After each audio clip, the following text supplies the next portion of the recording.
praise the Lord. Kamusta po kayo mga kapatid? Ramdam niyo ba yung linggo ng pagkabuhay? Hanggang ngayon mga kapatid, Biyernes Santo pa rin. Hanggang ngayon, baka Black Saturday pa rin. Linggo ng pagkabuhay ngayon mga kapatid. Hallelujah. Pwede ka magtago sa akin. Pwede mo ikailayan sa akin. Pero hindi mo maluloko ang Panginoon mga kapatid. Amen. Alam ng Diyos kung totoo kang nagpupuri sa Kanya o napipilitan ka lang. Alam ng Diyos kung totoo kang sinasamba o napipilitan ka lang. Amen. Praise the Lord. Hallelujah. Samahan niyo po ako mga kapatid sa aklat po ng Roma, Kapitulo 6. Talatay 3 hanggang 5. Bibles up. Mga Biblia mga kapatid. Wala pa rin Biblia ang iba mga kapatid. Mura lang po yan sa Lazada. Mura lang po yan sa TikTok mga kapatid, sa Shopee. Hallelujah. Nakakalungkot. Kung sino pa yung matatagal dito sa iglesia, sila pa yung walang Biblia. Itutukan po mga nanay-tatay, mga leader ng nanay-tatay, pagtutukan po yung mga member po ninyo. Kung may mga Biblia na sila o wala pa mga kapatid, gawin natin ang remedyo. Pag-usapan po natin. Amen? Rest. I-workout natin, magkaroon na ng Biblia mga young people, tigit yung mga dati na. At kung may mga Bible kayo sa bahay, pakidala po ninyo mga kapatid, huwag po kayo magdadala ng cellphone lamang sa simbahan, sapagkat physical Bible ang kailangan natin. Amen? Praise God. Salamat sa kanyang kasama natin muli. Si Sister Marian. Nawa, magtagal ka dito, Marta. So, I pray, magtagal ka dito sa Dagmay Church, dito sa El Nido, para ikaw ay makasama na namin ng regular sa pananampahan. Halos lahat naman ng pamilya dito ay present. No? Wala naman atang absent dito, mga kapatid. Absent-minded lang. Pero wala naman atang absent so far, mga kapatid, sa mga pamilya. Praise God. Hallelujah. Nag-enjoy pa ba kayo sa gawain ng Panginoon? Amen. Hindi nga. Para patagal paumay kayo ng paumay. Dating hinahanap, katagal ng gawain, sana maglinggo na. Dumarating na sa punto, marahil ng buwan natin, naku, linggo na naman. Alam niyo po mga kapatid, lagi kong tagubilin sa inyo, bilang inyong pastor. Huwag mo idadama yung kongregasyon sa katamaran mo. Mga nanay, kung gusto magpuri ng katabi mo, huwag mapigilan. Kung may problema ka, problema mo yan, huwag mong sabihin. Huwag mo nang naamoy yung iba, ha? Yung people, gano'n din. Yung problema nyo yan. Yung mga tatay, gano'n din. Kung ayaw niya magpuri, ayaw niya sumamba, huwag niyo ipakita sa kanya mga kapatid. And kayo po, huwag kayo magpapadala sa kanila. Sapagkat wala pong ibang tinatas ang iglesyang ito, kundi ang Panginoon sa Kristo. Amen. Hallelujah. Dapat habang tumatagal mga kapatid, lalo po tayo nag-i-enjoy sa paglilingkod sa Panginoon. Isang kalisod, ang problema, mga pagsubok, andyan. Pero nawa, naglilingkod tayo ng may kagalakan sa ating Panginoon mga kapatid. Amen? Praise the Lord. Sapagkat presensya ng Diyos ay ating naranasan at nararanasan sa buhay natin mga kapatid. Paano tayo magkakaroon ng hindi kagalakan sa paglilingkod? Kayo nandito ang presensya ng ating Panginoon sa ating iglesia at nariyan sa ating pong mga buhay mga kapatid. O baka naman wala na. Kasi hindi na nagtitiis ang Kristyano, hindi na nag-i-enjoy kasi wala nang presensya ng Diyos. Wala nang kagalakan sa puso, hindi na ganado, nagsisimba na lang kasi nahiya kay tatay, kay nanay, nagsisimba na lang kasi nahiya. Naman, pag hindi ka nagsimba, obvious nga naman na hindi ka pupunta ng church, bibis na ka ng pastor, alam niyo bakit hindi ka nagsimba. Pero mga kapatid, huwag po kayong magkakaila sa Panginoon. Magpatuloy po kayo sa paglilingkod na may kagalakan sa Panginoon, mga kapatid. Amen? Amen. Trabaho yan ng pastor na kayo ay sabihan ng ganyan. Hindi yan pamimersonal o hindi yan pag-aatake sa inyo, mga kapatid. Ano pang silbi na may pastor ng iglesia ito kung hindi ko kayo sasabihan, mga kapatid? Ang mga bagay na dapat ipaalala po sa inyo. Amen. Kaya nga tinawag na pastor, tagapangalaga ng lupa, mga kapatid. Amen? Romans chapter 6 verses 3 to 5. O hindi ba ganun yung nalalaman? Na tayong lahat na mga nabautismuhan kay Kristo Jesus ay nangabautismuhan sa kanyang kamatayan. Taas po ng kamay, hindi man nababaptize dito in water, mga kapatid. Si Isabel, si Eliza, sino ba yun hindi man nababautismuhan? Si Chris, ano pa ba? Halos lahat nabautismuhan dito, malipas sa kanilang tatlo. No? So, tatlo na lang sila mga kapatid. At patuloy pa namin kayong aaralan. Ako lalo kikit bilang pastor. Kaya gusto ko maipaunawa sa inyo mga kapatid itong malaking desisyon na gagawin ninyo sa buhay ninyo. Ito yung pinakamabigat, yet pinakamalaking desisyon na gagawin niyo sa buhay. Ang tagabi ng Panginoon sa Kristo sa mga pagitan ng bautismo. Talata 4. Tayo nga'y nangalibig na kalakip niya sa mga magitan ng bautismo sa kamatayan. Na kung paano si Kristo ay nabuhay na maguli sa mga patay sa pamamagitan ng kaluwalhatian ng Ama, ay gayon din naman tayo ay makalalakad sa panibagong buhay. Sapagkat kung tayo nga ay naging kalakip niya dahil sa kawangisan ng kanyang kamatayan, ay magkakagayon din naman tayo dahil sa kawangisan ng kanyang pagkabuhay na maguli. Amen? Pagpalain ng Panginoon ang kanyang mga salita. Tayo po'y sandaling manalangin. Minsan pa, Panginoong Jesus, kami po'y nagpapasalamat sa kabutihan mo. Yes, Lord, this is a Resurrection Sunday, Lord. Salamat sa kamatayan sa krus ng Kalbaryo, Panginoon. Salamat sa iyong buhay na natigis, sa iyong dugo na nabuhos sa krus ng Kalbaryo. Kaya kami malaya nakakapagpuri, na-enjoy namin ang buhay, mananampalataya, Panginoon, dahil po sa iyong kapangyarihan. Dahil sa iyong kamatayan, sa iyong pagkalibing at muling pagkabuhay, Panginoon, wala sa mga libingan. Dakilang Diyos, sa kapan mo, Panginoon, ang kapangyarihan ng iyong Santong Espiritu ang mga sa ito. Na magbigay po ito ng pag-asa, kagalakan, Lord, magbigay ng tamang prinsipyo sa buhay ng bawat sa amin, Panginoon. At kayo po patuloy na manguuna, Panginoon. Kayo po patuloy magbigay ng conviction sa puso ng bawat isa o Diyos. In the name of Jesus, Lord, muli, sinasaway ko po ang mga espiritu ng katamaran, espiritu ng antok, espiritu ng pagod, espiritu ng hindi pakikinig, espiritu ng hindi pakikiisa, Panginoon, hindi pakikiisa sa iyong banal na gawain, Lord, in Jesus' name. Alisin mo ang mga demonyong espiritu nito sa aming paligid, sa aming mga kapatid ng Panginoon. At ibangon mo yung kagalakan, kapayapaan ng aming pagpupuri, ng aming pag-ibig sa iyo, Panginoon. Purihin ka, dakilang Diyos, ito ang aming panalangin na may pagpapasalamat. In Jesus' name we pray. Amen. Amen. Hallelujah. Kung kayo po ay kinukonvict na sa tanang Panginoon, malaya kayo mag-amen. Amen? Malaya po kayo magsabi ng praise God. Amen. Praise the Lord. Hallelujah. Mga papuring awit sa ating Panginoon o papuring kataga para sa ating dakilang Diyos, mga kapatid. Amen? Hallelujah. Mainit po ang panahon. Ayan, mainit ang panahon, mga kapatid. Pero ganun pa man, nasa ilalim tayo ng proteksyon ng Diyos, mga kapatid. Praise the Lord. Sabihin natin sa katabi natin ang pamagat na ating mensahe, mga kapatid. Pinamagatan ko po ito, the resurrection of you.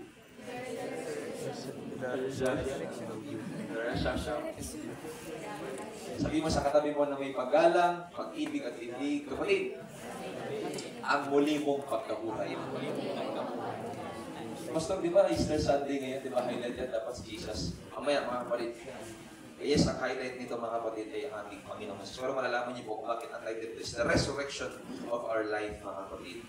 Hallelujah. Again, muli, iyan natin sa ating katabi, tabigin natin ang balikat, yakapin natin, kapatid. Ang muli mong pagkabuhay. Sa kanya, congrats. Nabuhay kang maguli. Amen. Sino nagpapasalamat na buhay sa muli? Title pa lang, mga kapatid, mga kapatid. Title pa lang, alam mo na kung saan kayo napunta. Title pa lang, nakakapagbigay na ng pag-asa at maaalala mo kung paano mo tinanggap ang Panginoon. Title pa lang, maaalala mo na yung buhay mo natin. Title pa lang, maaalala mo na kung sino ka ng uling araw. Kamahal na araw, nagaraang mga taon. Hallelujah. Praise the Lord, praise the Lord. The resurrection of our life. Nakapulong kayo natin, mga kapatid.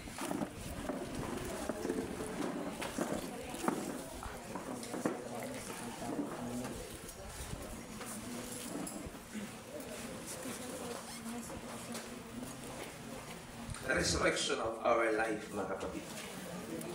Kaya natin pong nabanggit kanina, mga kapatid, at ating nasasaksihan ngayon sa buong sanlibutan, pinagdiriwang ngayon ng Kristiyanong komunidad, Kristiyanong paglilingkod, ang muling pagkabuhay ng ating Panginoong Jesucristo, mga kapatid. Na kung saan kung wala ang kamatayan ng ating Panginoong Jesus ay wala pong pagkabuhay na maguli. Kung hindi siya nabuhay na maguli, kahit namatay at inilibing ang Panginoon, wala po itong magiging magbisa. Gusto ko sabihin ito na may pagpapagmama sa harapan ng Panginoon, mga kapatid. Kung wala ang pagkabuhay na maguli ng ating Panginoon, ang kamatayan sa buhay natin, mga kapatid, ay talagang magiging isang katakutan na lamang. Ang kamatayan sa buhay po natin ay magiging isang malungkot na kwento lamang mga kapatid. Pero yamang tayo ay naglilingkod sa ating Panginoon mga kapatid. Naniniwala na si Kristo Jesus ay namatay, inilibing at muling nabuhay sa mga libingan, sa mga patay. Hallelujah. Yung kamatayan sa buhay ng isang tao mga kapatid ay nagbibigay po ng kagalakan. Lalo tigit kung tayo po ay Kristiyano mga kapatid. Marami tayong napapanood sa mga balita, sa mga lathalain na maraming namamatay araw-araw. May namamatay sa disgrasya, may namamatay sa sakit, may namamatay sa sakuna, sa dilubyo mga kapatid. At ayon sa balita, libo-libo ang namamatay araw-araw. Bawat oras marahil sa lugar na ito, sa El Nido, mga kapatid, ay nasa 100 ang namamatay sa lugar na ito mga kapatid. Kahit saan na po tayo pumunta, meron tayo makikita mga kabaong. Meron tayo makikita mga nitso. Meron tayo makikita mga krus, mga kapatid. Patunay na merong lamay, merong namatay doon sa kanilang bahay, mga kapatid.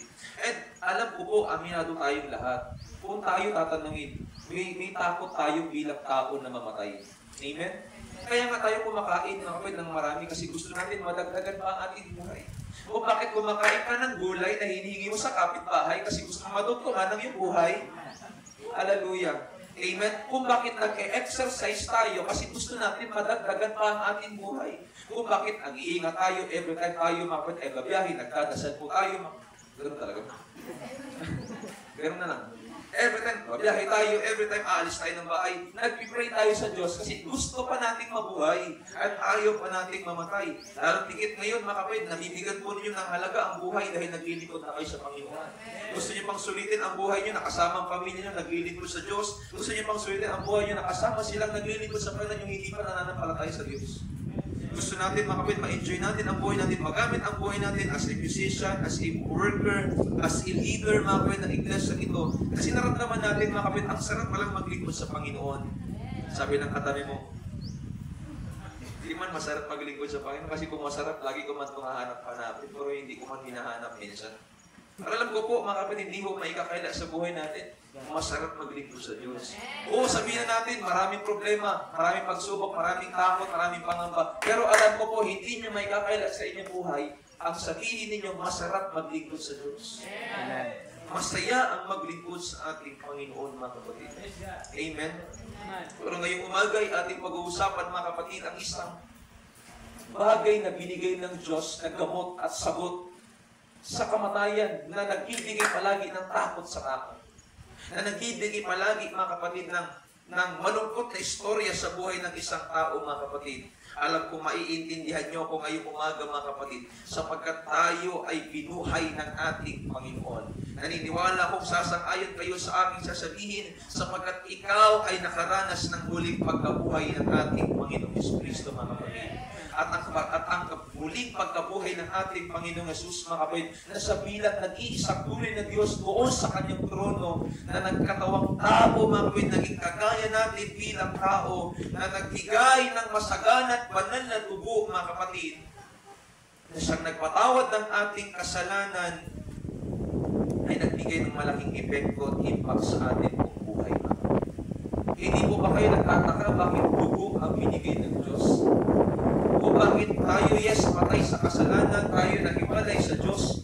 Nagtataka ba kayo bakit dugo ang pinakamahalagang nangyari sa buhay natin? Bakit dugo ng ating Panginoong Jesucristo, mga kapatid, ang siyang naging kabayaran ng ating kasalanan? Sapagkat kung kayo, mga kapatid, ay na-ospital na o kayo ay nakakita na ng kamag-anak nyo na-ospital at nag-aagaw buhay, mga kapatid, di ba isa sa magsusustain ng buhay ng tao, dugo? Kahit mahininga ang tao, mga kapatid, kahit po mayroong lakas ng katawan ng tao, mga kapatid, kung kulang ng supply ng dugo ang katawan ng tao, mahihirapan mag-pump ang puso ng oxygen, papasok, supply sa atin pong katawan. Amen? At talagang ang dugo, mga kapatid, ang nagbibigay ng buhay sa isang tao. Sabi ng Biblia, mga kapatid, kaya meron tayong paniniwala sa Biblia na ang dugo hindi natin dapat kinakain at hindi natin hinahain, mga kapatid. Sapagkat ang dugo, ang sabi ng Biblia sa aklat ng Leviticus maging sa Genesis, ang dugo ay buhay. At ang dugo ay nagbibigay ng buhay. Dahil din sa dugo, mga kapatid, tayo po ay niligtas ng Diyos. Dahil sa dugo, yung penalty ng kasalanan, binayaran ng Panginoon. Dahil sa dugo, yung mga bagay na nagbibigay ng takot sa atin, binigyan, mga kapatid, ng kapanatagan ng ating Panginoon. That's why thank you, Jesus, for the blood. Salamat sa Panginoon sa dugo ng ating Panginoon Jesus. Nagpigil sa Diyos ng Kalbaryo, mga kapatid, Lord, thank you, Jesus. Hallelujah. At nung mamatay ang Panginoong Jesucristo sa laman, hindi yung kanyang pagka-Diyos, kundi yung kanyang laman, sapagkat kailangan ng siya'y mamatay sa laman upang tayong makasalanan, mga kapatid, tayo patay sa kasalanan, mabuhay sa kapwiran ng ating Panginoon. At dahil sa kamatayan ng ating Panginoong Yesus, mga kapatid, yung kanyang katawan na namatay sa krus ng Kalbaryo at nung katawan niyang inilibing doon sa lupa, yun yung nag-alis ng bangis ng kamatayan. Kaya sabi ng unang Korinto, Kapitulo 15, talatang 57, 56, mga kapatid, O kamatayan, nasaan ang iyong bangis? O death, where is your sting? Ang sabi ni Pablo, nasaan kamatayan ang iyong pagsik? Bakit? Kasi mula po nung namatay ang ating Panginoong Jesucristo sa krus ng Kalbaryo, nung bitbitin yung kanyang katawan, ilibing ko sa lupa, mga kapatid, yung lupa na nagbibigay ng takot sa kamatayan, inalis ng Diyos. Yung lupa, mga kapatid, na kinaroonan ng lungkot, inalis ng Panginoon. Yung kapangyarihan ng impyerno ng Hades, mga kapatid, inalis ng ating Panginoon. Bakit? Dahil sa kanyang katawan na walang kasalanan. Sapagkat siya lamang ang tanging nabuhay sa mundong ito na hindi po nagkasala o nasumpungan man ng kasalanan, mga kapatid. Amen? Amen. Si Lazaro na muling binuhay ng ating Panginoong Yesus noong pagkalaon namatay din. Si Moises namatay, si David, si Jose, si Jacob namatay, si Isaac namatay, ang mga propeta namatay, ang mga apostol namatay. Pero ang ating Panginoong Yesus lamang, mga kapatid, ang namatay, inilibing, ngunit muling nabuhay. Amen? Siya'y umakyat sa langit at nananatiling buhay magpakailanman. At siya rin, yung namatay, inilibing, muling nabuhay, umakyat sa langit at nangako sa atin na siya'y muling babalik, muling paparito, muling bibisita, muling tayo puunin ng ating Panginoon, mga kapatid. Lahat po nang naghihintay sa pagbabalik ng Diyos, purihin ang Panginoon, mga kapatid. Oh, hallelujah. Lord, kami nananabig sa iyo pagbabalik. Kami po nananabig, Panginoon, sa iyo muling pagbisita, sa iyo muling pagparito, mga Panginoon. Hallelujah. Naalala po ba ninyo, mga kapatid? Noong mamatay ang ating Panginoong Jesucristo, inibig. Di ba, binalutan po siya ng ang tawag nila kayong lino. Isang tela na binabalot sa patay upang hindi, mga kapatid, magkalat yung kanyang katawan. Sa atin, sa Pilipinas, sinusukutan natin ang damit. Natatawa nga ang iba, mga kapatid, sapagkat nung namatay, saka pa nakapagbarong. Diba? Iba? Kung kailan na namatay, doon pa nagbarong. At least nakapagbarong. Sila, meron silang binabalot na kayong lino sa buong katawan kapag sila po ay nililibig. At ayon, mga kapatid, sa pag-aaral, di ba nung nabuhay na maguli ang Panginoong Yesus, nung pumunta si na Maria at ilan sa mga babae kasama po niya sa libingan, nakita nilang wala na doon ng bangkay. At nung sabi ng dalawang anghel na nakakasilaw ang suot, sabi nila, bakit nyo hinahanap yung patay, yung buhay sa gitna ng mga patay? Wala sa rito. Siya'y nagbangon ulit. And alam natin, mga kapatid, yung istorya na nung mamatay at ilibing ang ating Panginoon Jesucristo, mga kapatid, yung telang ginamit, nakatupi. Nakatupi. Now, naging interesado ang maraming dalubhasa at scholar na nag-aaral ng Biblia. Bakit tinupik? At bakit nakatupi? Pwede namang nagbangon siya. Parang bigla ka lang bumangon sa higa at tas ganyan ang bumot. O pwede pong mangyari. Pero nagtaka sila. Bakit nakatupi? At release back nila yung kultura ng mga Hudyo. Kapag ka meron pong alipin at merong Panginoon sa isang lugar. Now, kapag ka ang isang alipin na meron siyang Panginoon, siya yung nagsiserve ng pagkain sa hari. Siya yung nagsiserve ng pagkain ng kanyang Panginoon. At siyempre siya yung nag-aasikaso, siya yung nagbibigay ng pagkain. Sa Pilipinas, pag kumakain tayo, wala na po tayo mga tela-tela. Kung nakakain na kayo sa restaurant, mga fine dining, meron po yung mga telang binibigay yung mga waiter para hindi po madumihan yung ating suot, yung ating damit, at para meron tayong mabonas. Sa kultura ng Hudyo, ng Hebreo, ganun din mga kapatid. Nagbibigay sila ng tela, at kapag pagkatapos ng kumain ng master ng kanyang Panginoon, ililigpit niya yun ng alipin. Pero ililigpit niya sa parehong setup kung kailan niya mga kapatid, inayos na muna. Bakit? Kasi kapag nakita niya nakatupi yung tela, may iba pag kumain, pag nilagay yung tela, ganyan lang. Pero pag nakita nila ang tela na ginamit nung kumain, nakatupi. Liligpitin nila yung kalat, pero hindi nila tatanggalin yung tela.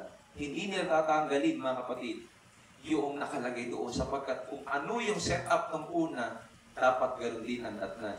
Bakit? Kasi yung Panginoon nila, ibig sabihin ng nakatupi, babalik pa ako. Muli akong kakain. Muli akong bibisita. So kung bakit,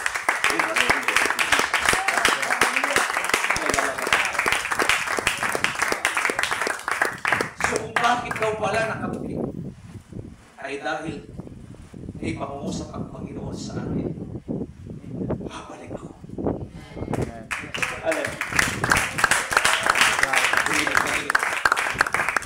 Praise the Lord, praise the Lord. Babalik ang Panginoon. Doon pala pinatunayan niya na mga kapatid, wala pa siyang sinasabi mga kapatid. Hallelujah. Nung siya mamatay muli, wala na siya sinabi ulit sa kanyang mga alagad na siya babalik. Pero muli niya pinatunayan. Babalik ako. Amen. Babalik ang Panginoon. Praise God. Hallelujah. Nag-aasa pa rin. Babalik ang Panginoon.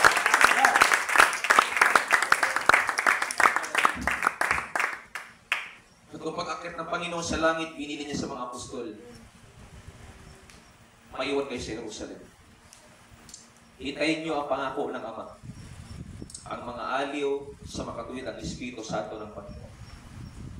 At pagkalipas ng 10 araw, mga kapatid, tinanggap nila yung pangako ng ating Panginoon. Yung Espiritu Santo ipinangako sa kanila na hinula na ni Joel chapter 2 na ibubuhos ng Diyos sa huling araw ang kanyang Espiritu Santo sa lahat ng kinapal. At kanilang naranasan ang kapangyarihan ng ating Panginoon, mga kapatid. At siyang kapangyarihan na tinanggap mo o tinanggap ko wala sa ating Panginoon. Palakpakan natin ating Diyos. At dahil doon sa kapangyarihan ng Panginoon mula sa pamamagitan ng kanyang Espiritu Santo na tinanggap ng mga apostol, mga kapatid, yun yung nagbigay sa kanila ng dahilan para manindigan. Yun yung nagbigay sa kanila ng dahilan para maging martir. Yun yung nagbigay sa kanila ng motivation para ipaglaban nila at hindi nila pasinungalingan na ang Panginoon ay hindi nabuhay na maguli. Lahat sila pinatay na nananindigan na ang Panginoong Jesucristo ay muling nabuhay. Anumang kamatayan ng kanilang kalisapitan, hindi nila inisip yun, mga kapatid. Kung pwede po nilang tanggihan, kung pwede nilang pasinungalingan, sa totoo lang naman, nagbibiro lang naman talaga kami, hindi naman talaga siya nabuhay na maguli, pero hindi nila pinili, mga kapit, ang magsinungaling, kundi pinili nila ang mamatay para lamang sabihin, si Kristo Jesus ay muling nabuhay. At kami ay mga saksi. Hindi sila nagsinungaling para lang maging safe sila. Hindi sila nagsinungaling para sila, mga kapatid, ay maliban sa kamatayan, mga kapatid. Pero pinili nila mamatay para sa Panginoon. Kaya isa po ito sa ebidensya kung bakit naniniwala tayo na buhay na maguli si Jesus. Kasi bakit nga wala ni isa sa kanila ang nagkakang magsinungaling? Bakit sa 11 natitira Panginoon si Matias, naging kasama na rin mga kapatid. Bakit isa sa kanila, wala man lang nagsabi? Tingin ko, duda ako sa kamatayan ng Panginoon. Baka na tayo, mag-out na tayo. Sabihin na natin sa imperyo, hindi talaga siya nabuhay.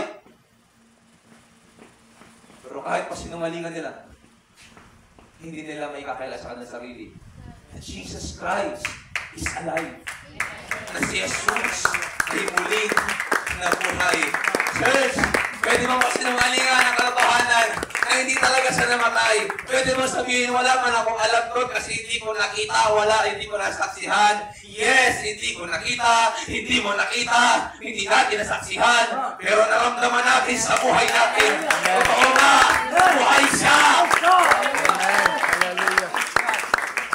Totoo nga, sumisilak po sa damdamin ko, sa puso ko, sa buhay ko, na siya ay nabuhay na mabuli. I'm not gonna lie, because He is alive. Amen. Kaya mo bang pakatawanan na si Kristo Jesus ay namatay kahit wala ka doon, 2,000 taon na nakalilipas? Sa mga klase po ninyo, kaya niyo bang ipaglaban si Jesus Christ ay namatay? Amen. Sa mga katrabaho niyo po, mga nanay, tatay, kaya niyo bang tindigan na si Kristo Jesus ay namatay? Kahit wala po kayo doon sa Jerusalem, kahit wala kayo doon sa libingan, I pray, kaya natin tindigan ang katotohanan na ng ating Panginoong Yesus ay muli pong nabuhay. At yan ang katotohanan ng Biblia, mga kapatid. At ang mensahe pong yan ay parehong mensahe sa atin ngayon ng Diyos bilang mananampalataya na yan ay ikalat. Yan ay sabihin. Yan ay ibahagi. Yan ay ipaglaban. Na siya ay nabuhay na maguli sa mga patay. Kung mag-aalap sila ng ebidensya na si Yesu Cristo ay muling nabuhay sa mga patay, tingnan na lang nila yung buhay mo na binago ng Diyos. Church, yes, wala tayong document. Hindi pa tayo nakarating ng Israel. Pero huwag kang mag-alala, huwag kang matatakot. Dala-dala mo mga kapatid yung mabuting balita. Tingnan mo lang yung sarili mo kung ano ka dati. That's the proof na buhay siya. Kasi by yourself, by your own, hindi mo kayang babuhin ang sarili mo. Hindi mo kayang iligtas ang sarili mo. Hindi mo kayang ayusin ang buhay mo. Pinilit natin ayusin dati, pero hindi natin nagawa. Pinilit natin tanggihan. Pansamantala, bumalik din tayo. Pinilit natin dating hindi napiliin yung dating kalagayan, pero bumabalik at bumabalik pa tayo sa dati. Oh, hallelujah. Come on. Hanggang maranasan natin ang pagkabuhay na magulit ng ating Panginoong Jesucristo, mga kapatid. Hanggang maaralan po kayo ng katotohanan. Hanggang maaralan kayo ng Ebanghelyo. Hanggang maaralan kayo agad ng Ebanghelyo ni Jesus na nagbibigay pala ng buhay, nagbibigay ng pag-asa sa atin bilang mananampalataya. Oh, come on. Praise God. At kailangan sa atin ng Diyos na ipakalat ang mabuting balita sa lugar na ito at sa lahat ng lugar na ating mapupuntahan. Hindi lang sa lugar na ito. Kahit sa Taguyod pa. Kahit sa Japila pa. Kahit sa Abuli pa. Kahit sa Titigiman. Kahit sa Ligad. Come on. Kahit walang tao, mga kapatid, sa Mariposa, pwede yan. Mali mo, may mapadpad dyan. May makingilam ng buko, may makingilam ng, mga kapatid, ng kahoy. Saan man tayo makarating, yan ang ipaghalat natin, mga kapatid. Huwag na huwag tayo mahihiya sa bagay na hindi nahiya ang Diyos. Huwag na huwag tayo magkukubli, huwag na huwag tayo matatakot na ipakalat, mga kapatid, ang mabuting balita na si Kristo Jesus ay muling nabuhay sa mga patay, mga kapatid. Huwag kayong mag-alala hanggat ako, pastor, dito, mga kapatid. Yung mga bata na yun na magsisilaki, yan pa rin ang ituturo mo sa kanila. Sabihin mo sa kaklase mo, ha? Sabihin mo sa katrabaho mo, ha? Si Kristo Jesus ay buhay, siya ay muling nabuhay, siya ay buhay natin sinasamba, siya lang ang nag-iisang tuloy na Diyos, walang ibang kalikasan kung hindi darating sa ating Panginoon. Yan ang ituro po ninyo sa mga anak nyo, mga kapatid. Yan ang ituro po ninyo sa mga pamilya nyo, sa mga kamag-anak nyo. Huwag na huwag kayo mahihiya. Huwag na huwag kayo mapapapigil, mga kapatid, na sabihin na nabuhay muli si Jesus. At huwag na huwag kayo mahihiya na sabihin sa kanila, mga kapatid, na binago ako ng Diyos. Pinatawad ako ng Diyos. Binago ng Diyos ang buhay ko. Amen. Ang malungkot na pangyayari minsan sa buhay natin, mga kapatid, bagay na ayaw ko pong mangyari. Mas may kapal pa kayo ng mukha, mga kapatid, na isismis ang inyong buhay kaysa sa ginawa ng Diyos sa inyong buhay. Ayaw na ko. Ayaw na ayaw kong mangyayari, mga kapatid, na lagi niyong ibibigay yung accomplishment niyo. Ayaw na ayaw ko na lagi niyong ibibigay yung mga narating niyo sa buhay. Ayaw na ayaw kung mangyari bilang pastor ng iglesia ito na mananatili lang kayo, mga kapatid, na hindi sasabihin yung katotohanan at laging sasabihin yung maling bagay. Maganda yung sermon sa kanila, yung ginawa ng Diyos sa buhay mo, in a sense, na pinagaling ka ng Diyos, pinagpala ka ng Panginoon, natanggap mo yung award, natanggap mo yung honor. Pero wag na wag po ninyong kalilimutan. Once kayo lumabas, yung hindi nyo nasasabi sa mga tao dati, sabihin nyo ngayon. Yung hindi nyo na ipapakita sa tao dati, ipakita nyo ngayon.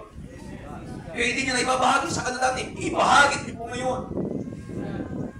Church, paalala lang po ha, paalala lang. Yung ginawa ng Diyos sa buhay mo, hindi yung ginagawa ng katabi mo. Iko. Paalala lang ho. Kung meron man, paalala pa rin. Pero kung wala, paalala pa rin. Same na paalala. Sa iglesia ito, walang dapat ibida, walang dapat ikalat, walang dapat sabihin. Yung ginawa ni Jesus sa iglesia ito, yung ginawa ni Jesus sa buhay ng katabi mo.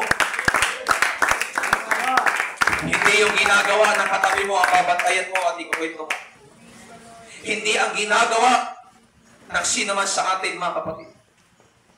Sapagkat ikaw ay tinawag ng Diyos, ikaw ay dating buha, ikaw ay dating patay mo at binuhay ng Panginoon para ikalat ang mabuting balita. Nakita niyo ba yung kwento, yung istorya ni Maria sa Lucas 24? Nung sila ay dumating sa libingan, nung sabi ng anghel, wala siya dito, nagbangon sang muli. Alalahanin niyo yung kanyang mga sinabi sa Galilea. Anong sabi ng Biblia? Agad silang tumakbo, ibinalita sa mga apostol. Hindi po pwedeng tumanggap ka ng mabuting balita tapos hindi ka tatakbo, ibabahagi. Come on. Hindi po pwedeng tumanggap ka ng mabuting balita ng ating Panginoon tapos magtatago ka lang sa bahay. Tandaan mo to, hindi ka totoong Kristiyano kung hindi ka marunong magbahagi. Hindi ka totoong Kristiyano, hindi ka totoong binago ng Diyos kung hindi mo siya kayang ihalap. Kung hindi mo siya kayang ipaglaban. Walang saysay at walang pong kwenta ang paglilingkod niyo sa Diyos at ang magiging Kristiyano po ninyo. Kahit ano pa ang ginagawa mo sa iglesia, kung hindi ka marunong mag-testify ng ginawa ng Panginoon. Totoo yan. Baliwala na baliwala.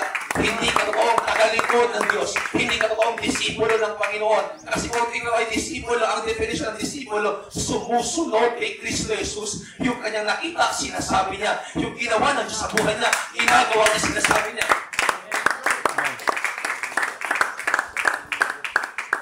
Amen? Hallelujah. And pakiusap po, mga kapatid. Nais ko sabihin ko, may pagalan at pagpapagbaba sa inyong harapan. Please lang. Yes, nakikinig ako ng mga hinain nyo. Nakikinig ako ng mga rants nyo. Nakikinig ako ng mga complain nyo sa buhay, problema ng iglesia. Problema nyo, mga asawa, problema nyo bilang pamilya, problema mo sa anak mo. Nakikinig ako. Pero please lang, pwede ba? Marinig ko naman sa susunod. Pastor, sabi ni ganito ganyan, gusto niya ng Bible study. Ayaw ko na kami na puro sumbong na lang. Pastor, sige ganito ganyan. Pastor, sige ganito ganyan. Pastor, yung ganito ganyan. Nakakapagod. Parang ikay lumalago. Kumana sa likod. Nakakapagod ko yung ganun. Okay lang sa akin. Pero please, magmula ngayon. Pwede bang sabihin niyo naman sa akin, Pastor, nakita kami ni ganito ganyan, na-appreciate ko yung mga nagtatrabaho sa labas. Nagsasabi sa akin, Pastor, nakausap ko si ganito ganyan. Sabi niya, willing naman daw siya tumanggap, nahiya nga lang daw siya. Ganon sana naman. Hindi yung puro na lang pong problema, puro na lang pong pagsubok, mga kapatid. 3 taon na po tayo, 4 na po tayo, mga kapatid. Hindi pa tayo lumalago. Puro na lang po problema, ibubunton niyo po sa pastor niyo. Yes, sinasabi ko, magsabi kayo sa akin, mag-open kayo sa akin. Ang sinasabi ko, sa kabila ng problema, ipakita mo naman na meron ka rin ginagawa. Pagkatapos ng simba, pagkatapos ng gawain, pakita mo naman na meron kang ginagawang paghahayo. Pakita mo naman na may ginagawa kang pag-ibanghelyo. Ipakita mo naman na may ginagawa kang paglilingkod sa Diyos. Amen. Bigyan niyo po ako ng update din, mga kapatid, sa ibang mga gampanin sa iglesia. Hindi na lang po puro problema, mga kapatid. Amen? Amen.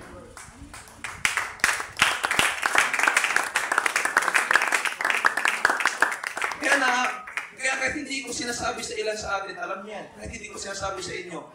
Pero may once na narinig ko sa inyo, na sinasabi niya sa akin, hindi ako mag-mention ng pangalan, pero alam nila to, alam niya to. Once na sinasabi niya sa akin, na, Pastor, sabi ni ganito ganyan, si ano pala, nagsabi ng ganito ganyan, si ano pala, Pastor, willing daw po, si ganito ganyan pala, ito yung kanyang kalagayan. Natutuwa ako. Kasi alam ko, praise God, Kristiyano ka pala, hindi lang tuwing linggo. Kristiyano ka rin pala, kahit hindi kita nakakamusta, kahit hindi kita nakikita. Amen? Amen. O puro problema. May panahon para pag-usapan natin yung problema. May panahon para pakinggan ko yung mga sinaing ninyo. Pero kung araw-araw at lagi-lagi bungad nyo sa akin problema, magchat-chat kayo, puro problema, at hindi kayo magbibigay ng update sa ginagawa ng iglesia, ginagawa nyo sa Panginoon, saan po ang katwiran na kayo po'y Kristiyano? Asan po yung hustisya na kayo po'y binago ng Diyos? Alam ko, nangyayari naman po yan eh. Nawawalan tayo ng time, mga kapatid, mag-interest sa mga bagay para sa Diyos. Alam ko, walang mag-i-amen dito, pero okay lang. Alam ko, may mga bagay na nangyayari sa buhay natin, mga kapatid. Mas lamang pa yung pagtatanim ng gulay kaysa pag-aayon natin. Mas lamang pa yung pag-aaral ninyo kaysa pag-aayon. Mas lamang pa yung trabaho nyo kaysa sabihin nyo sa mga tao sa lugar nito, ibitahan ka namin, Francis. Ayaw kong mangyari, lamang pa yung pagdidilig nyo ng gulay kaysa pag-atanim nyo ng Ebanghelyo na salita ng Diyos. Totoo lang. Kung gaano kayo kasipag magtrabaho, kung gaano kayo kasipag sa buhay, sikular. Mas maging masipag tayo sa Panginoon. Bakit? Binuhay ka ng Diyos. Binuhay tayo ng Panginoon. Tapos yung paglilingkod natin, papatay-patay. I know, walang maniniwala sa akin, walang mag-iimay sa akin, pero okay lang, tanggap mo yun. But this is the truth, this is the reality, church. Hindi ako nakalito para pagtawanan po ninyo. Hindi ako nakalito para mag-entertain sa inyo. I'm here to preach the truth, the word of God. Para gisingin kayo sa pagkakatulog, malapit ang bumalik ang Panginoon. Para gisingin kayo sa isang kalimahalan at realidad na hindi tayo dapat nagiging kampante. Na hindi mo dapat iniisip ang sarili mo palagi. Isipin mo yung kalagayan ng iglesia sa ito. Isipin mo na hindi ka nabubuhay para sa sarili mo na. Nabubuhay ka para sa kanila. Sino nagsalba sa buhay natin nung panahon na kailangan tayo ng tulong? Okay. Iglesia ng Diyos. Sino yung nag-abot sa atin ng panahon? Gulong-gulo isipan mo. Panahon wala kang kapayapaan. Panahon hindi mo alam ang patutunguhan mo. Di ba may church? Di ba may church? Di ba may church? Di ba may iglesia? Di ba? May church? How come? How come? Iligtas ka ng Diyos, inibig ka ng Diyos, pinatawad ka ng Panginoon, hindi mo gagawin yung bagay na para sa Kanya. Dahil sino pastor magagalit sa iyo? Dahil sino pastor hindi matutuwa sa kanyang sistema? I'm not saying hindi nyo ginagawa. May gumagawa, pero mas marami hindi. May gumagawa, pero hindi kadalas-dalas. Amen? Siya sa atin yung ano nangyayari sa ating iglesia ngayon? Siya sa atin niya mabuti. Pa 3 years pa lang tayo, mga kapatid. Pa 4 years pa lang tayo. Ano na lang po, kapag tumagal tayo, baka talagang wala na pong magsabi ng mabuting balita ng Panginoon. Hanggang ngayon, magkukubli ka pa rin, mga kapatid, sa karunungan ng pastor mo? Hanggang ngayon ba, magkukubli ka pa rin sa alalay ng pastor mo? Matatagal na tayo magkasama. Nakuha mo na yung aking pong mga strategy. Nakuha mo na yung aking mga karunungan, ginabahagi. Wala ka bang tiwala sa sarili mo na binago ka ng Diyos, pinatawad ka, tinuruan ka ng Panginoon, tinuruan ka ng pastor mo? Come on po. Wala ka bang tiwala? Wala ka bang tiwala sa buhay mo? Wala ka bang tiwala sa tinanggap mo?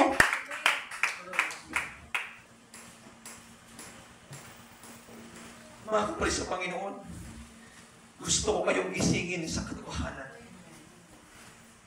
na niligtas kayo ng Diyos, hindi lang para sa inyong sarili. Para yung mga taong nakapaligid sa inyo, makaabot ng mabuting balita. Makarinig. Ikaw na na-witness mo ang ginawa ng Panginoon sa buhay mo. Ikaw na nakarinig ng mensahe. Dapat mong ibahagi ang tama, hindi ang maling bagay.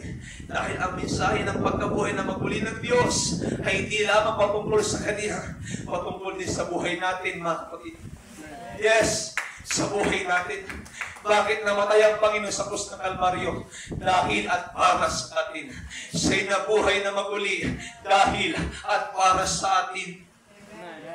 So ano yung bagay, mga kapatid, na hindi natin gagawin sa ating Panginoon? Ikaw na dating buhay, ikaw na dating patay, binuhay. Ikaw na dating walang kwenta, binigyan ng halaga. Ikaw na dating lupay-pay, binigyan ka ng tagumpay. How come? Church? Kaya nga dapat hindi kayo pinipilit sumunod sa Diyos. Hindi kayo dapat pinipilit, mga kapatid, hindi magmamakawa, iglesia ito. Attend kayo ha! Attend kayo sa gawain ng Panginoon. Hindi dapat mananatili, mga kapatid, ang iglesia. Lagi mag-iimbita. Tayo, magkaroon tayo ng pagpupusa. Kung talagang tumalab sa puso mo yung kabuhayan muli ng ating Panginoong Hesus, may pagpupusa ka dapat. Nararamdaman mo man ang kahinaan. Nararanasan mo man ang kahinaan. May pumipigil man sa'yo, may pumahadang sa'yo, pero hindi mo hahayaan, may pumigil talaga sa'yo. Yan ang katotohanan, mga kapatid. Amen? Amen. Pwede natin palakpakan ng Panginoon. Sabi mo sa katabi mo, ayusin mo, kapatid.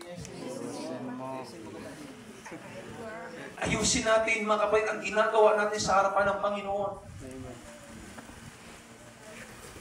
Baka mamaya, mga kapatid, masyado mo lang binabantayan yung isang tao dito. Baka mamaya masyado niya lang pinapantay yung isang pamilya dito. Baka hindi niya namamalayan, hindi rin kayo gumagawa. At hindi niya mamalayan, baka meron na rin kayo ginagawa. Lahat tayo dito nagkukulang. Lahat tayo dito nagkakamali. Lahat tayo dito may sablay. So wag ka lang mag-focus sa Kanya.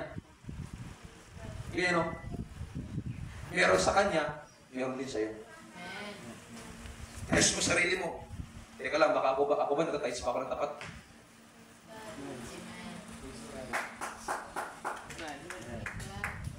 Come on.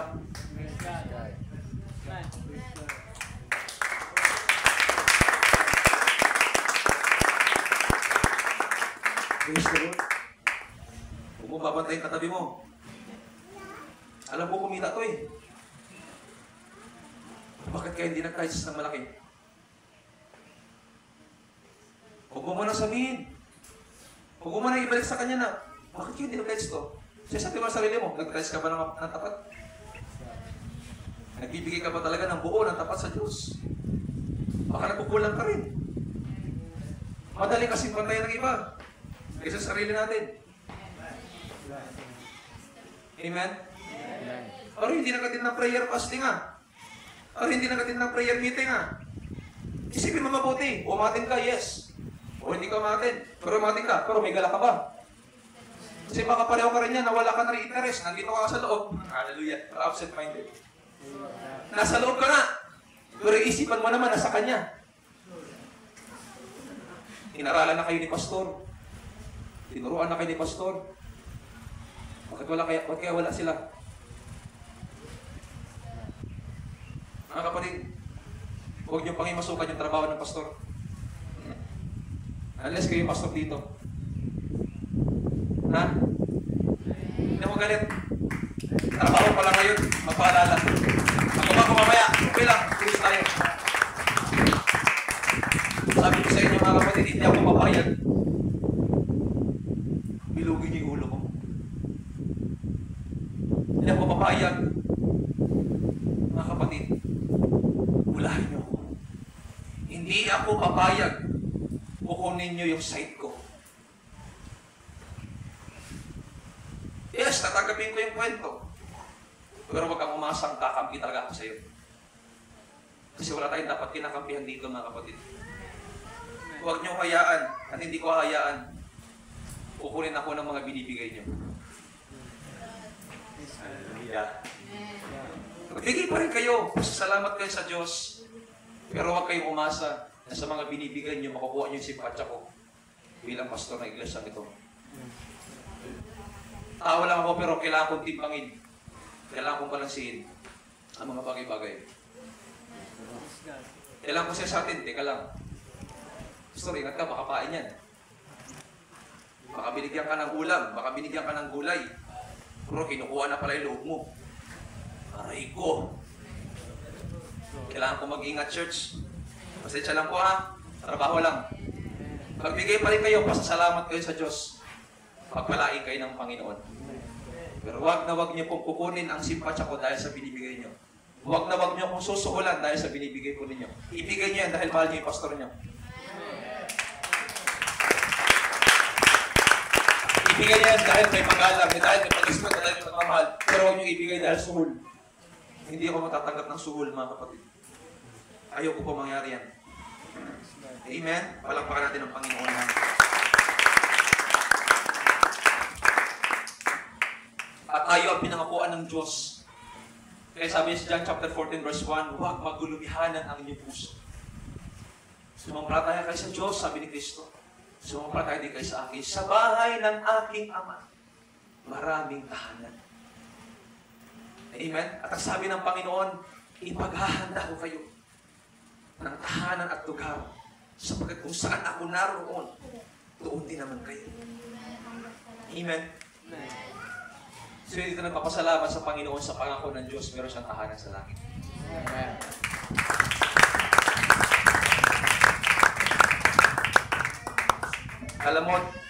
Alam mo kung bakit may bahay ka na libre. Alam mo kung bakit may bahay ka na hindi mo ginawa at hindi mo nagagawin.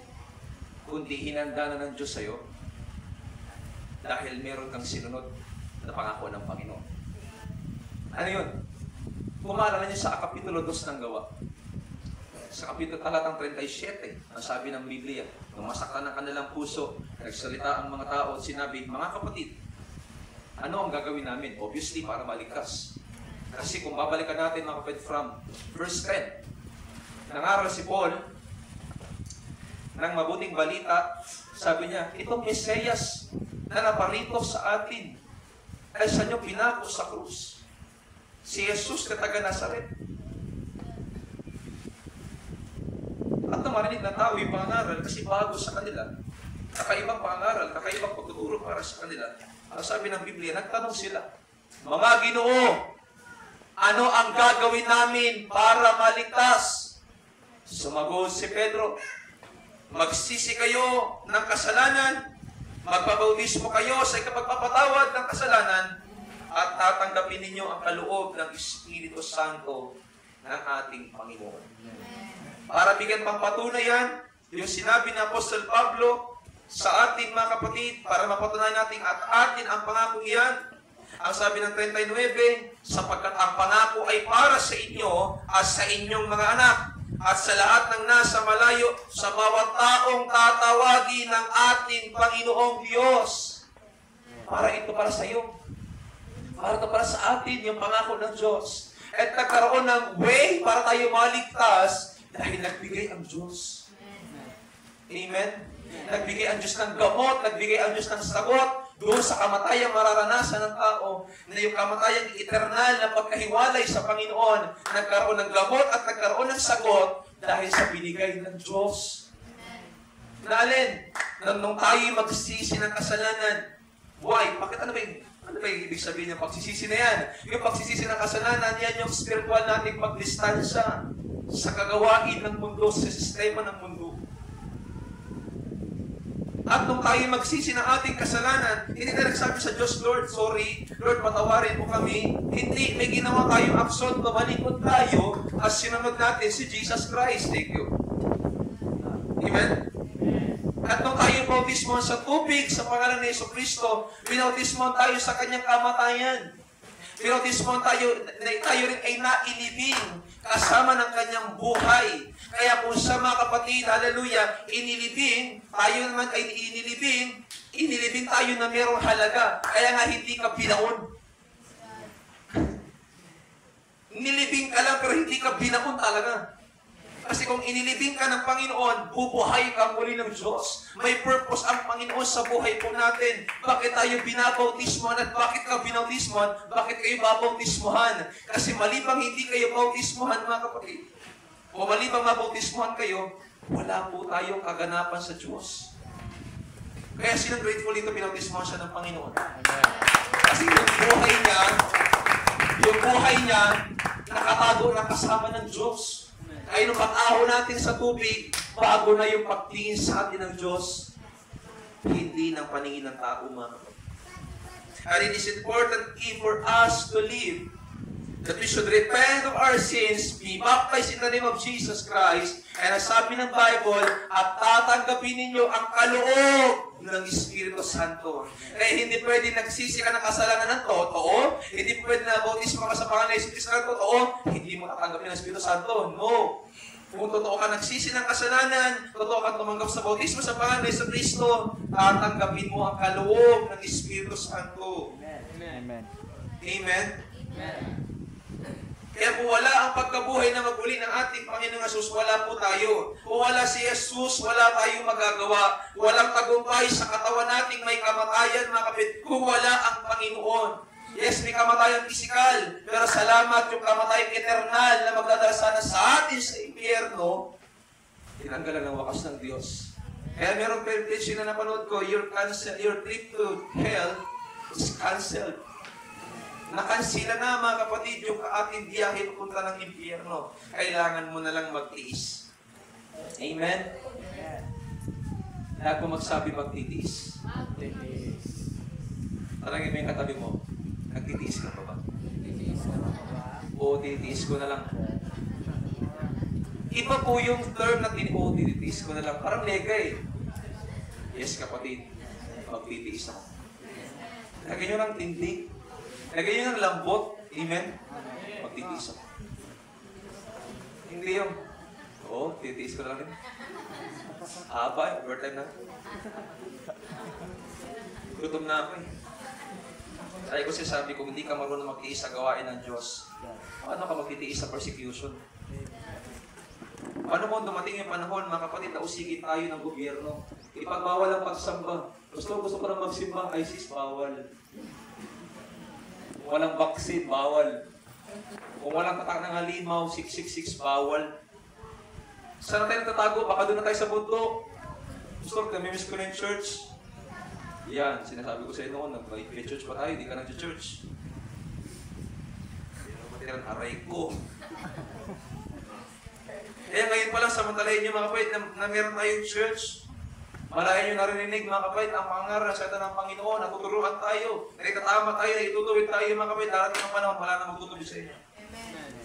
O kung bisi ng Biblia, ako baka huliin ako ng gobyerno mga kapatid, paano tayo? Pero hindi ako papayag mga kapatid na tayo ay dayain ang sistema ng sanlibutan.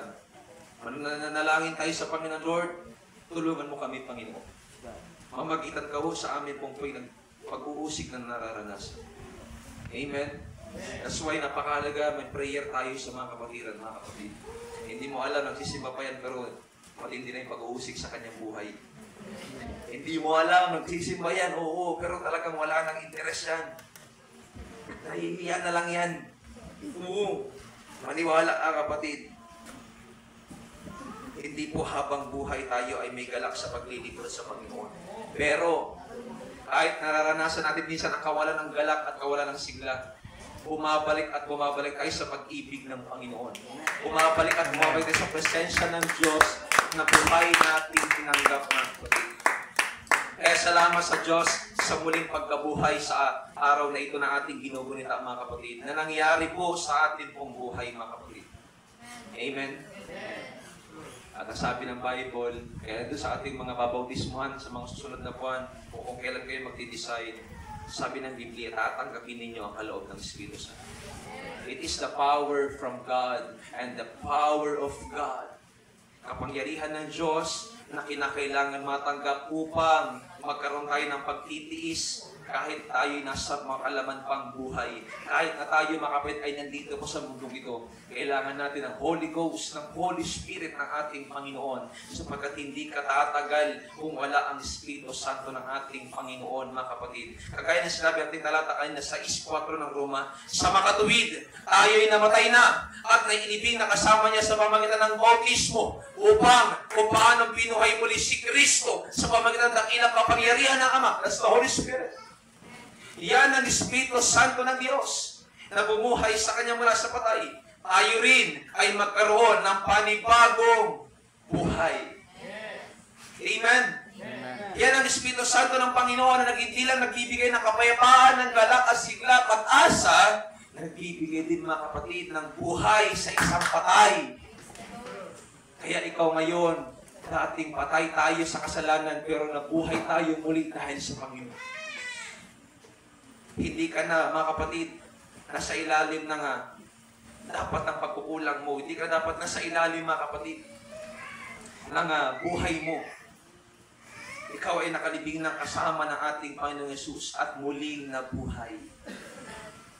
At magbabangon, udatan man tayo ng kamatayan, magbabangon tayong muli sa pulong ng Panginoon. At bibigyan tayo ng Diyos, mga kapatid, ng panibagong buhay. Sino ba excited sa atin, mga kapatid, na tayo binigyan ng buhay ng Panginoon? Amen. Sino ba excited dito, nakaka-appreciate na binigyan siya ng halaga ng Diyos? Sino ba dito, mga kapatid, excited na talagang ako, wala na akong takot, mamatay ako, in a sense na ligtas ka? Sino ba nagpapasalamat dito, mga kapatid, na niligtas siya ng Diyos at pinangakuan ng kaligtasan ng ating Panginoon, mga kapatid? Magpapasalamat pa kayo sa Diyos? Pero na-appreciate nyo ba ginawa ng Panginoon? Dalahin ko sa Panginoon na appreciate nyo, mga kapatid. Sapagkat ang pangako ng Panginoon sa atin pong buhay, mga kapatid, ay mapapatunayan po natin, mga kapatid, hanggang sa kanyang pagbabalik.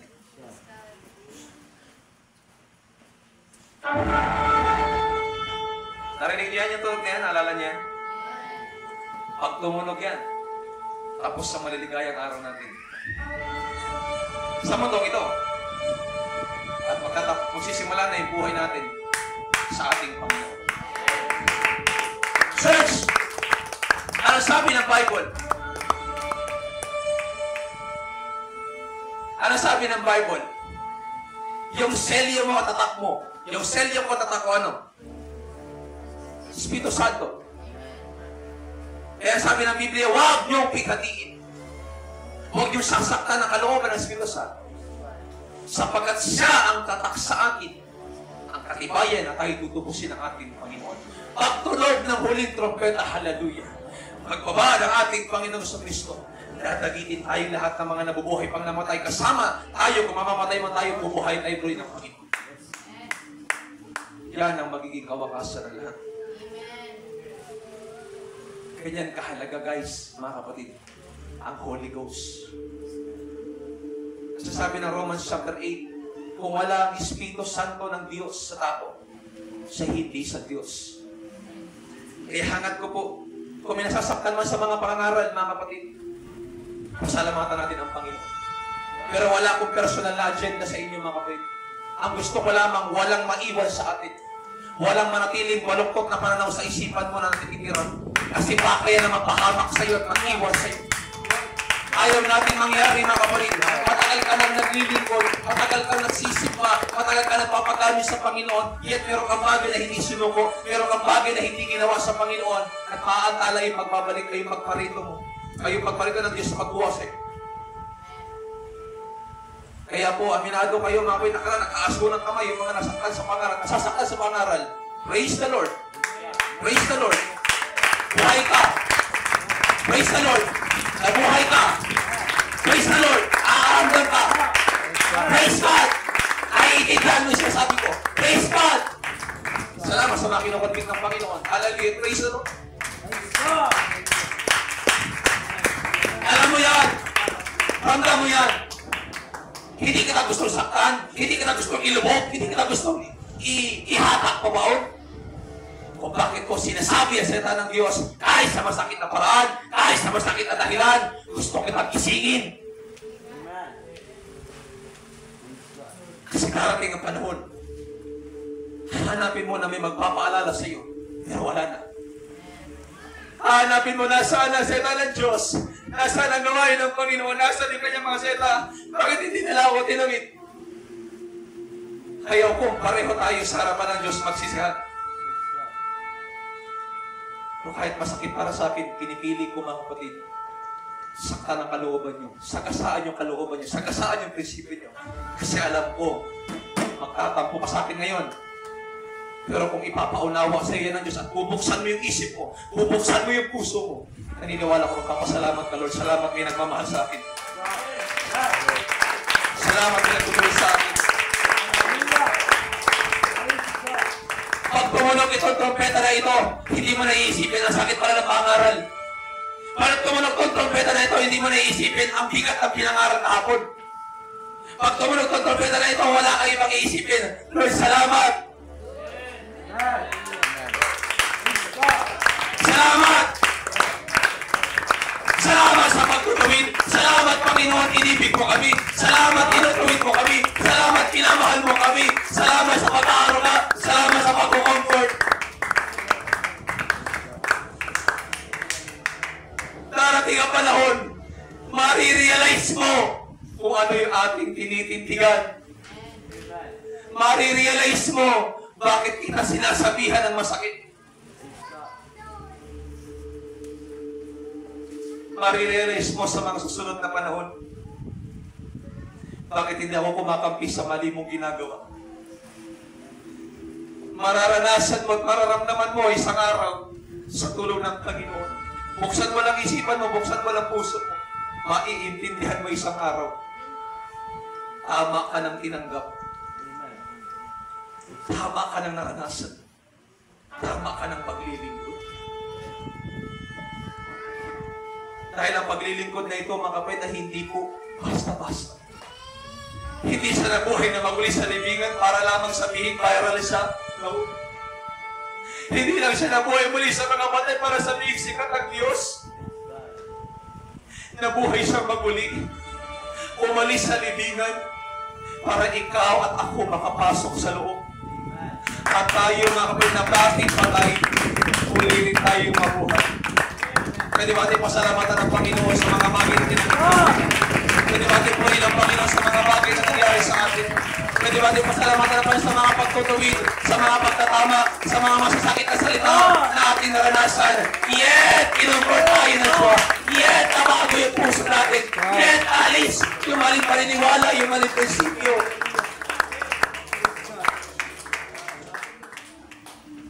Kaya lagi ko po kayo binabalik sa isang prinsipyo.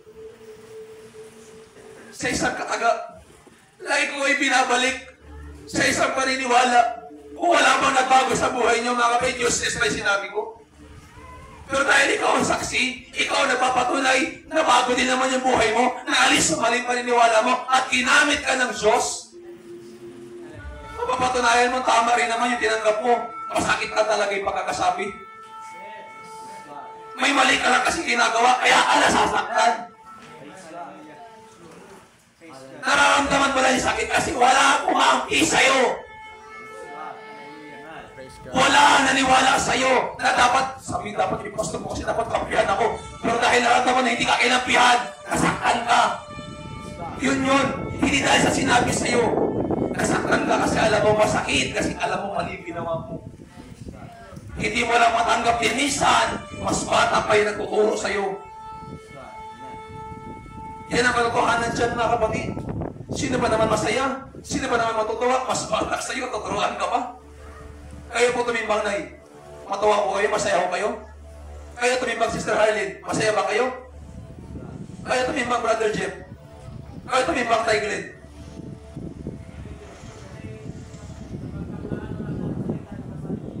Yun. Alam natin masakit lang yung mga bagay na yun. Hindi ko pinabalik. Alam ko masakit lang yung mga bagay na yun. Pero alam kong nakinabang kayo. At nagkaroon ng benepisyo sa buhay nyo. Hindi lamang iyan sa atin, maging lahat tayo.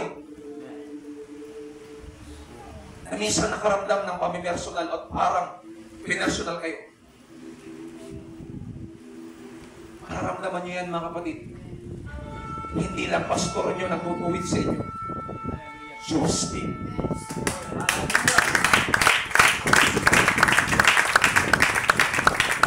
Sorry, mahal kong iglesia, ito, mahal ko kayo, na hindi ko hayaan mga kapatid na lumaki kayo sa maling gawain, sa maling prinsipyo, sa maling paniniwala. Hindi ako papayag. Natili po kayo sa ganung bagay. Mahal tayo ng Diyos. Mahal na mahal tayo ng Panginoon, ma'am. Kaya nga kailangan natin yung Holy Ghost ng Panginoon. Amen?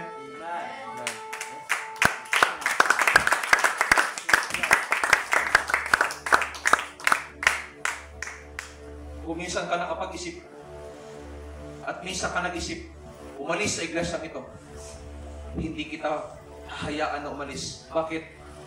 Makikita mo ang parusa sa iyo ng Panginoon. Hindi ako papayag. Bagamat minsan may sinabi ako mga kapatid, pero sa puso ko kabilang bahagi, hindi ako papayag umalis ka. Dahil hindi ako, alam ko, hindi ako makaramdam ng bigat. Nakikita ko at nararamdaman ko, ikaw ang magdadala. Bakit? Dito ka tinawag ng Diyos. Dito ka manatili. Amen? Young people, mga nanay, mga tatay, dito kayo tinawag ng Diyos. Kailangan pa rin kita sa iglesia ng Diyos. Kailangan ka pa rin ng Diyos. Kaya hindi ako papayag na yung simpleng bagay lamang ay magdudulot sa atin ng pagkakawatak-watak. Kung kinakailangan natin pag-usapan, kung may kinakailangan ayusin, ayusin. Huwag natin palakihin yung maliit na bagay. Matuto tayo mga kapatid sa mga naranasan natin. Hindi ko po gustong ibalik. Binibigyan ko lang po kayo ng pamantayan. Ayaw ko nang maulit. Please na. Ayaw ko nang maulit. Masakit sa damdamin ng isang pastor. Nagkakawatak-watak ang iglesia. Ang sarap magmahalan, ang sarap mag-ibigan, ang sarap magtanggapan ng mali, ang sarap magpakumbaba sa harapan ng Diyos. Sa harapan ng tao, mga kapatid. I'm sorry. Kung may mga term, huli kong sasabihin, kung may mga term, kahit pastor ako, ituwid ako ng Diyos. Salain ako ng Panginoon. Pero alam ng Diyos, wala akong ibang intensyon. Palakasin ang pananampalataya. Iahon tayo sa maling bagay. Palakpakan natin ang Panginoon. Hallelujah.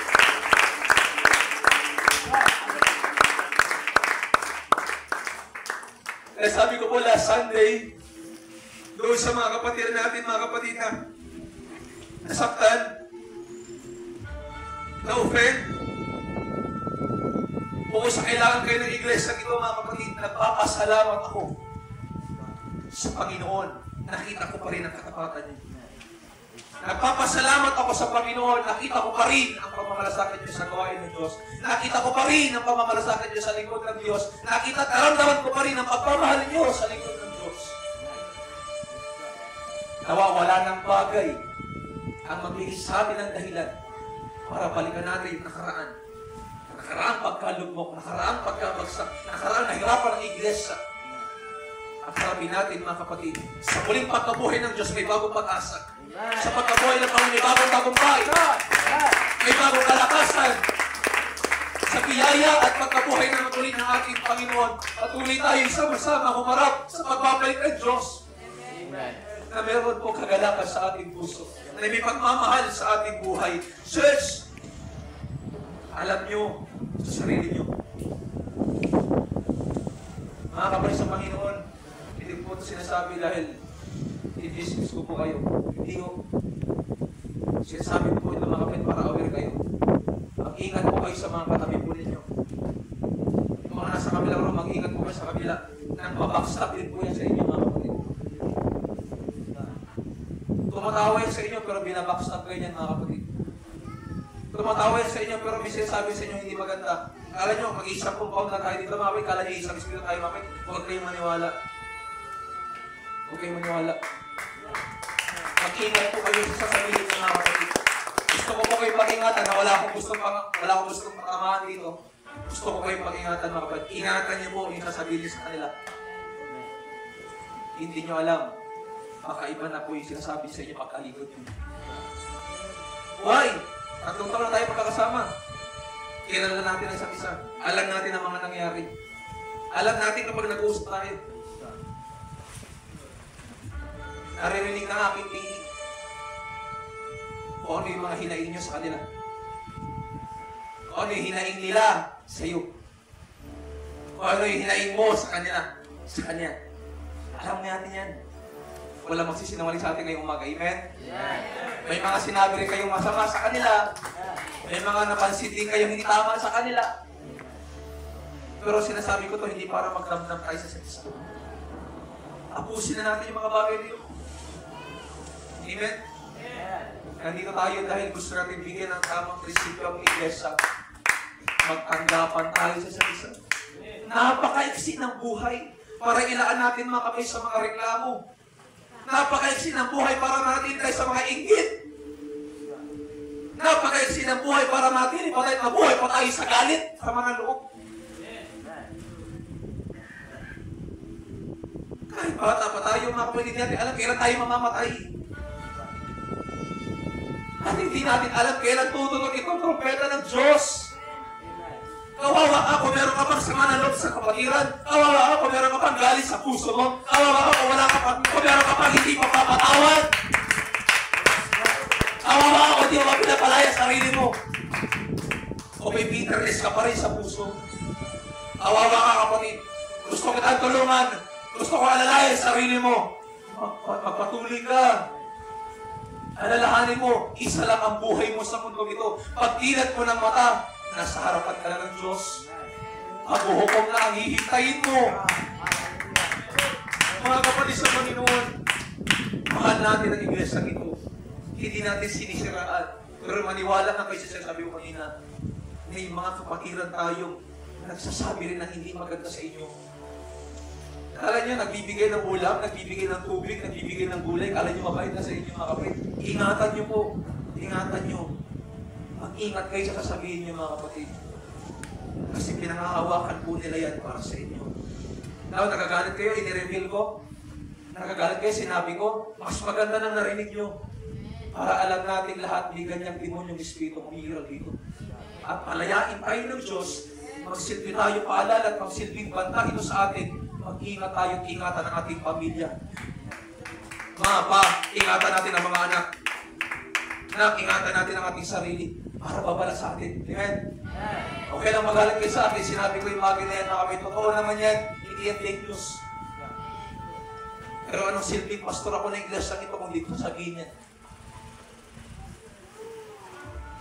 Ayaw kong itaan yan sa Bible study, mga kapatid. Hindi naman yan. Kailangan itaan ko sa Bible study. Hindi na yung pang-doktrina, mga kapatid. Amen? Yes. Kaya mag-ingat po kayo, mga kapatid. Hindi namin katabi mo. Patawa-tawa lang yan. Grabe rin yan magreklamo sa iyo. Bakit ko nasabi ito? Church, bakit ko nasabi ito? Hello po. Diyan po ba kayo? Bakit ko nasabi? Bakit ko nasabi? Hindi ko sinisiraan, ha? Bakit ko sinabi? Kung sa naranasan ko, nangyayari po kasi talaga yan. Kaya kailangan maalis ang demonyong espiritu na yan. Kaya binibigyan ko po kayo ng paalala at babala mga kapatid. Hindi porket kasama nyo ng taas na kamay. Kasama rin kayong tinataas. Thank you, Jesus. Hallelujah. Kala nyo ganito kagadali, magsabi ng ganito sa pulpito. Alam niyo yung mga tumatay dito mga kapatid. Kung gaano kabigat bagay na dapat namin sabihin. Pero pinipilit namin sana ublihin, pero hindi namin pwede ublihin. Amen. Sinasabi ko rin po bagay na ito. Dahil ayaw natin mga kapatid makita ang iglesia sa mga susunod na panahon. Nagsisiraan tayong lahat. Nagkakagatan tayong lahat. Magkakamag-anak, nagkakagatan. Magkakamag-anak, hindi nagsusuportahan. Magkakamag-anak, magkakadugo. Hello? Amen. Hindi nagdadamayan. Magkakamag-anak, ang nadamot. Kapalit ba kayo niyan? Sabihin niyo na kung wala akong formal ngayon, mga kapatid. I'm on assignment. Magkabuhay na maguli ng Panginoon. Pero bumabalik tayo sa dati nating buhay na pinatay na tayo doon. At inaho na tayo. Amen. Sige mo bang tapikin yung katabi mo, sabihin mo sa kanya, mahal pa rin ka.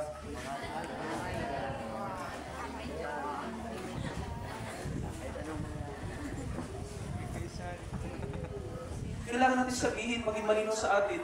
Sabi ko, ibalik magalit po kayo pansamantala. Kaysa nagpapatuloy tayo dito, nagpaplastikan tayo dito, hindi pa tayo okay.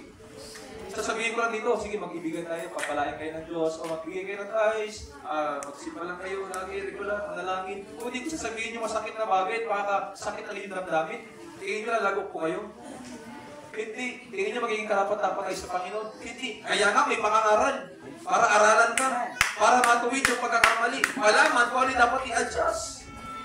At huwag nyo akalain, hindi ako kasama ito. Kasama ako. Kasama rin ako, mga kapatid. Eh, bakit ang goal nito? Kapatiran tayo. Oo, maganda maglabasan tayo ng mga site, maglabasan tayo ng mga komento. At least tayo pa rin ang mga kapatid sa dulo. Hindi yung magkakapatid na tayo, mga kapatid, pero tinuturing mo na magkaaway, katabi mo yung kapatid mo. Huwag naman. Amen? Kung nasaktan po kayo, mga kapatid, ng mga bagay na ito, maghilom na kayo, mga kapatid. Naghilom na yung iba, hindi ka pa nakahilom. Nakamove na yung iba, hindi ka pa nakamove on. Nakalimutan na ng iba yung mga bagay na yun, hindi mo pa nakalimutan. Tapikin mo yung katabi mo ulit. Mag-move on ka na. Hallelujah. Amen. Magsisinungaling po ako, mga kapatid, kung sasabihin ko po, na minsan sa buhay ko, hindi ako nakagawa ng mali dito. Magsisinungaling ako. Minsan din ako nakagawa ng mali dito. Pero hindi na po minsan nasabi na hindi tama. Hindi naman ako naisip na hindi tama.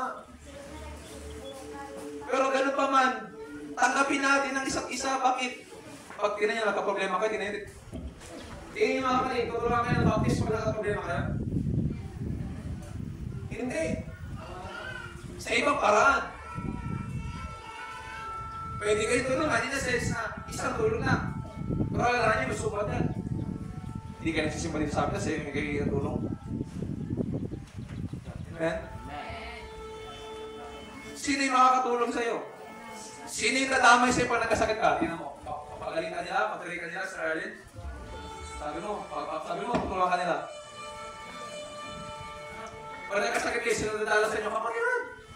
Pag na-hospital kayo sa mga, sino nadala sa inyo? Kapatiran. Sino nabibay sa inyo? Kapatiran. Hindi doon, dito.